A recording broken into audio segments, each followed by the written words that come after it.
केंद्रीय मंत्री धर्मेंद्र प्रधान ने कहा कि भारत सरकार के स्कूल विभाग और विश्व बैंक के सहयोग के तहत स्टार्स योजना चलाई जा रही है।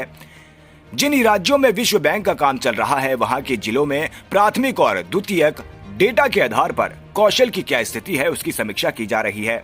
उसमें बच्चों को लेकर जो मांगे हैं उसका उल्लेख है। उन जिलों में क्या संभावनाएं हैं। भारत की 65% आबादी 35 वर्ष से कम है। 2015 में जो समीक्षा की गई थी उसके अनुसार लगभग 25% नौकरियों की प्रकृति बदल चुकी है। नए कौशल की आवश्यकता होगी। पीएम मोदी ने देश को एक ग्लोबल कौशल हब बनाने का संकल्प लिया है।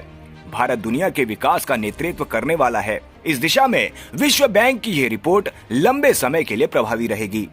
एक पैन इंडियन मॉडल के नाम पे इसको सैंपल लेते हुए उसके पैन इंडियन मॉडलिंग भी किया जा सकता है।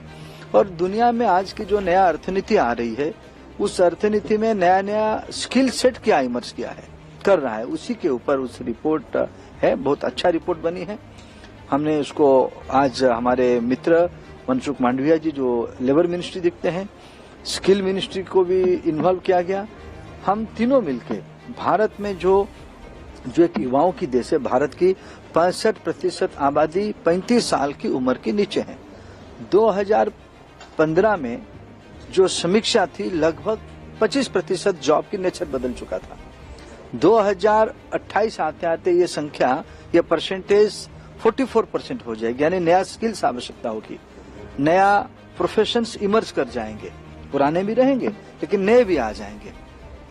और भारत जब एक $5 ट्रिलियन इकोनॉमी की ओर बढ़ रहा है, जब हम विश्व की एक रोबस्ट इकोनॉमी बन चुके हैं, उस समय में हमारी ह्यूमन रिसोर्स के ऊपर, मानव संबल के ऊपर निरंतर स्किलिंग, अपस्किलिंग और रीस्किलिंग की अप्रोच लेके जाना पड़ेगा। और ये जो प्रयास है, प्रधानमंत्री नरेंद्र मोदी जी देश को एक ग्लोबल स्किल हब बनाने की कल्पना रखा है।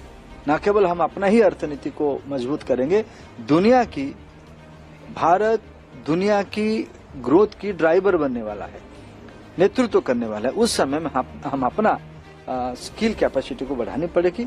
और स्कूल एजुकेशन से ही NEP 2020 ने यही रिकमेंडेशन किया है, स्कूल की समय से ही स्किल के बारे में व्यवस्थित पढ़ाई हो, पाठ्यक्रम बने।